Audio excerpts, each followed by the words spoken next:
Welcome back to Bitcoin Season 2. The market has dumped and only Bitcoin seems to have survived. Crypto broadly lost $500 billion over the weekend as Trump announced a trade war or what looks to be trade tensions rising with Canada specifically, but then tariffs kind of everywhere you look. ETH, BTC, now record lows in modern memory. It is a bloodbath out there, but we're going to talk about a few things. I have the head of Alpha Strategies, Jeff Park from Bitwise, with a very interesting thought piece this morning.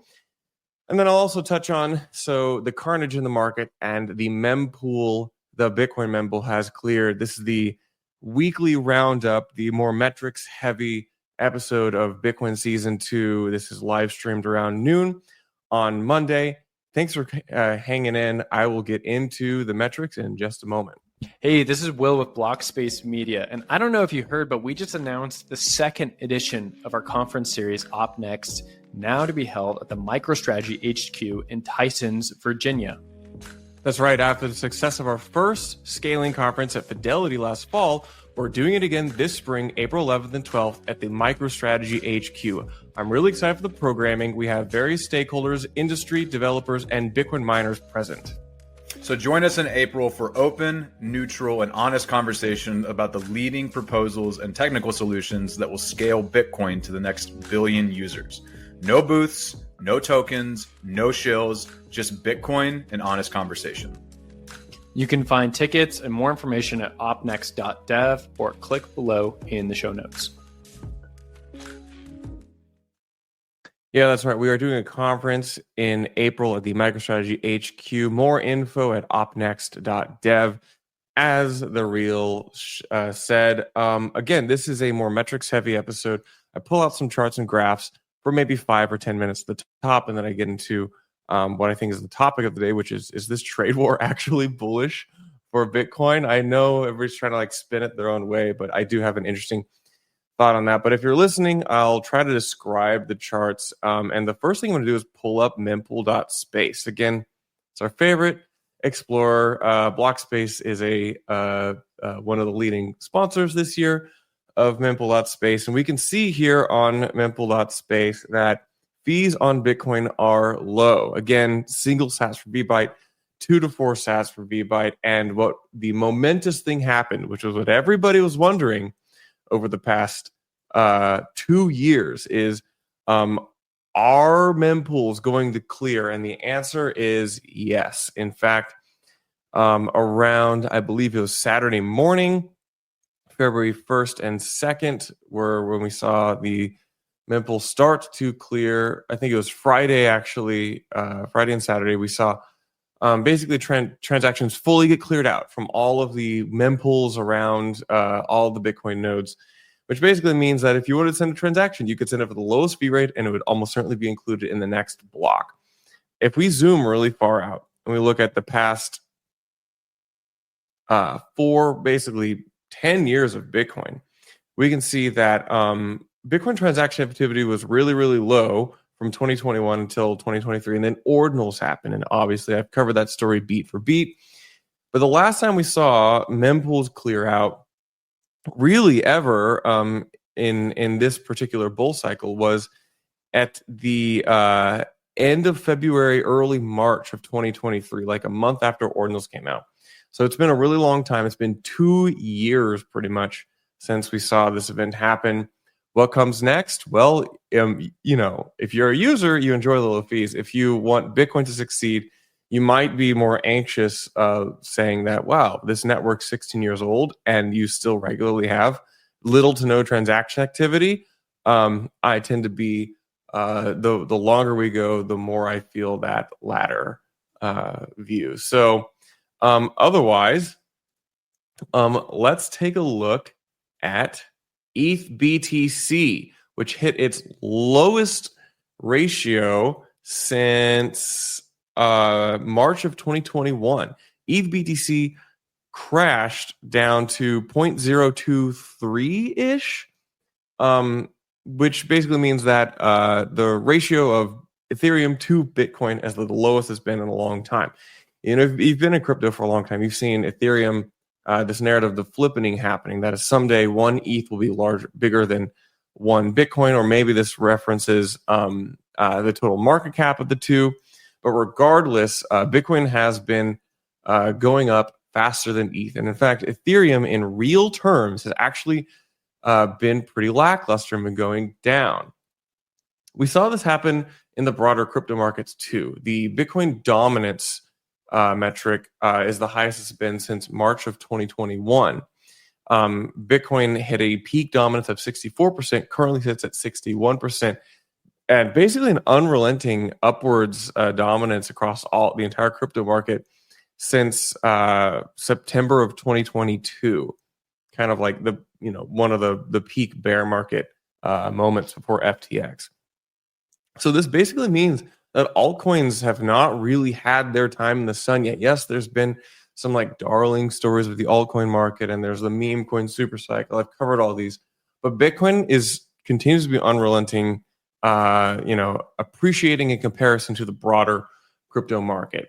Let's get into some other metrics. I think there's some interesting things that I've seen in ordinals specifically, which I'll point out, which I don't think a lot of people have. So,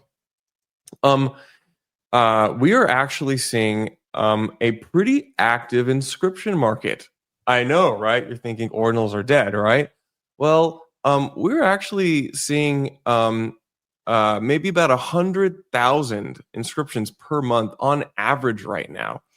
These are mostly BRC20s. So, I'm sorry, not per month, per day. We're looking at about 100,000 inscriptions per day right now. This is after inscriptions kind of fell off a cliff after the runes launch at the halving last April. But now we're looking at anywhere from the lowest we've had in a single day, I think was like something like 50,000 inscriptions. But now we're averaging like 80 to 90,000 inscriptions per day. This is pretty remarkable. This represents to me, I think, a pretty active inscription market. Now, these are almost entirely BRC20. So this is still mainly Asia activity, inscribers in Asia, mainly Chinese mainland based, which are they are still enjoying this goofy old fungible token standard on Bitcoin. I want to show one other chart here, and this is the chart that I think may surprise a lot of people. So this is the inscription by type. So if we look at the types of things that people are inscribing, whether they are images or JPEGs or like generative art, and we look at it in comparison to like BRC20 mints and transfers, we can actually see, if we filter this, we can actually see that images and other, this is all other inscriptions which aren't like text, JSON, BRC20 mints, images and other inscription activity has actually been increasing month on month since November. And in fact, we're seeing the highest inscription activity since August of 2024.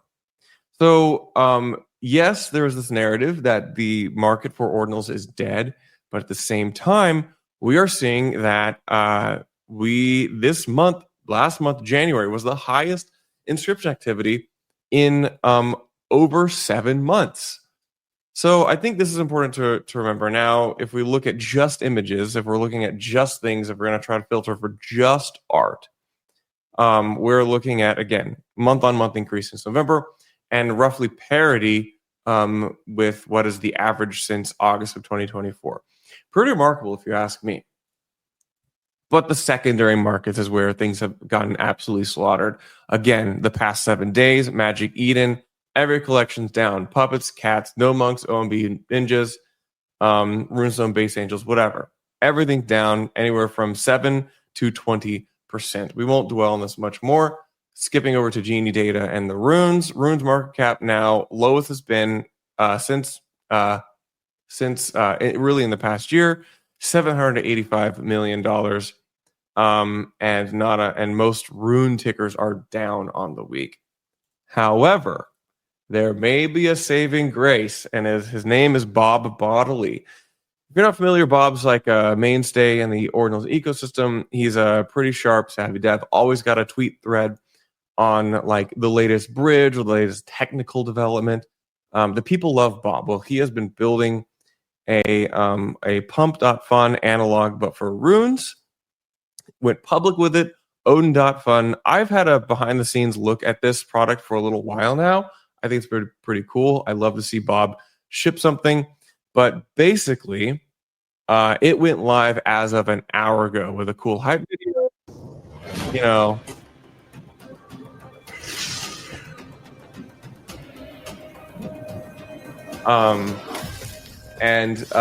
so it's just basically a pump.fun but for runes. It's built on ICP. I don't think the Degens really care what it's built on. They just want the numbers to go up. But the differentiating thing is that it has a similar like bonding bootstrap mechanism to it, just kind of like pump.fun, where you have a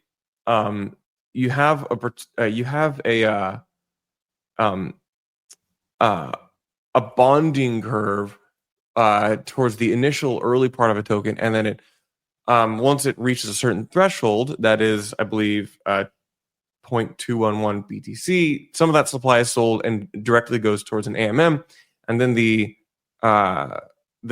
token then operates on an AMM curve. I think it's an interesting kind of pricing baked into the actual issuance of the token and the early speculation. Part of the whole like challenge for these newly constructed shitcoins has always been, how do you go from the twinkle of an idea, the idea of a shitcoin, to providing liquidity on in these either on-chain or chain-like exchange marketplaces. So Odin.fun has gotten a lot of attention this past week, and some people calling it the platform, and then Bob the savior of runes.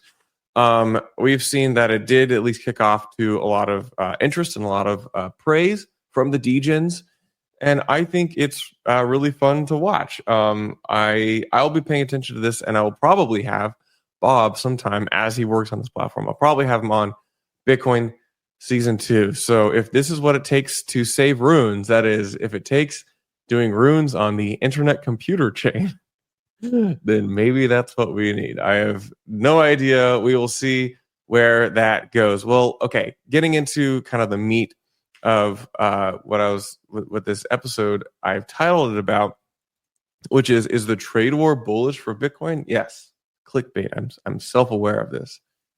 But your boy's gotta like take an angle or have some content. And there was one interesting tweet from Jeff Parks, the head of let me get his title correct, head of alpha strategies at Bitwise. They're one of the like leading ETFs there, and he laid out a very, very interesting take on the trade war. Now, I personally will not comment too much on my thoughts on the trade war. I'm just going to tell you what Jeff thinks in a letter to like Bitwise,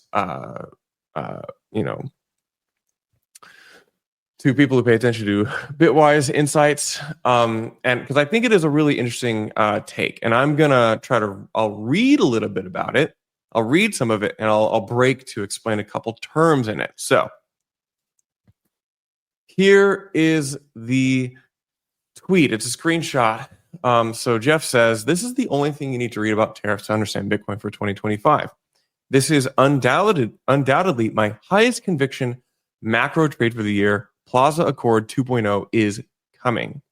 What is the Plaza Accord? Well, let's just jump to that.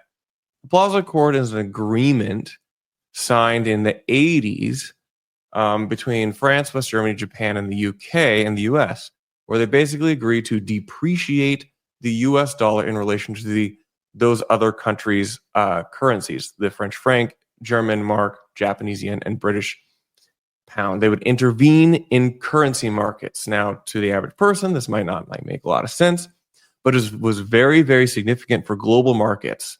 And this gets into a concept called the Triffin dilemma, which I will explain. But let me read Jeff's comments here. He says, To understand tariffs today, there are two contexts you have to frame the conversation in. One, the curse of the Triffin dilemma, and two, Trump's personal goals. By analyzing both, the end game becomes clear. Tariffs might just be a temporary tool, but the permanent conclusion is that Bitcoin is not only going higher, but faster. Classic Bitcoin bull, he is. He says, first, the Triffin dilemma. And he explains it a bit here. The US dollar status as a reserve currency gives the US what is called exorbitant privilege in financial transactions and trade. That has a few implications. One, the dollar is structurally overvalued due to its need to be held as reserves by other currencies in a price inelastic manner. And two, the US has to run a persistent trade balance deficit to supply the world with those dollars. And three, the US government therefore can borrow persistently but cheaper than it should be able to. The US wants to keep three, but rid one and two. How? Enter tariffs. So Jeff says the US wants to borrow cheaper than it should be able to, but it does not want, but it also wants to get rid of the dollar's structural overvaluation, and it wants to stop running a trade deficit. So therefore, tariffs might be the answer, according to Jeff. Recognize that tariffs are often a temporary negotiation tool to achieve a goal. The ultimate goal is to seek a multilateral agreement to weaken the dollar, especially a Plaza Accord 2.0. One hypothetical way this could happen is that the US would explicitly specify that countries have to reduce their dollar reserves while also requiring them to shift the duration of US treasuries holding further out. In other words, Trump is trying to find a way to implement a YCC, not YCC strategy within the realms of the executive branch. So his newly appointed Scott Bessent is on board, recognizing that he was left with a, quote, bag of trash by Janet Yellen, whose legacy will have been the near permanent impairment of the Treasury's ability to manage duration, exposing the U.S. to the mercy of the whims of refinancing idiotically while interest rates were beginning to rise. The cost to the U.S. taxpayers cannot be understated. As a result, the U.S. is charting a path to achieve the holy grail of fiat alchemy, lower dollar and lower yield. Jeff Parks says, this brings me to my second point. I have shared before that Trump's number one goal is to lower the 10-year Treasury rate. The reason being that his own bags depend on it, real estate. So Trump is a real estate tycoon. His bags are real estate denominated. His obsession with Powell cutting short-term rates, then realizing it is not working, is the catalyst. Never doubt the uncomplicated incentives of the transparently profit-motivated and align yourself next to him. Mark my words, the 10-year is going to go down whatever it takes. So with this in mind, Jeff says that the 10-year Treasury is going to go down. Trump wants his real estate bags to go up, and the U.S. as a country has a Triffin dilemma. Jeff says, the asset to own, therefore, is Bitcoin. In a world of weaker dollar and weaker U.S. rates, something broken pundits will tell you is impossible because they can't model statecraft. Risk assets in the U.S. will fly through the roof beyond your wildest imagination, for it is likely a giant tax cut will have to accompany the higher costs borne by the loss of comparative advantage. The tariff costs, most likely through higher inflation, will be shared by both U.S. and trade partners, but the relative impact will be much heavier on foreigners. These countries will have to find a way to fend off their weak growth issues, leading to the stimulating the economy through monetary and fiscal policies that ultimately cause currency debasement. The outraged citizens of these countries will experience a mini financial crisis and look for alternatives. And unlike the 1970s, when the world was largely offline, today we are not only online, we are on-chain. So while both sides of the trade imbalance equation will want Bitcoin for two different reasons, the end result is the same: higher, violently faster, for we at war. To be clear, I think he says trade war.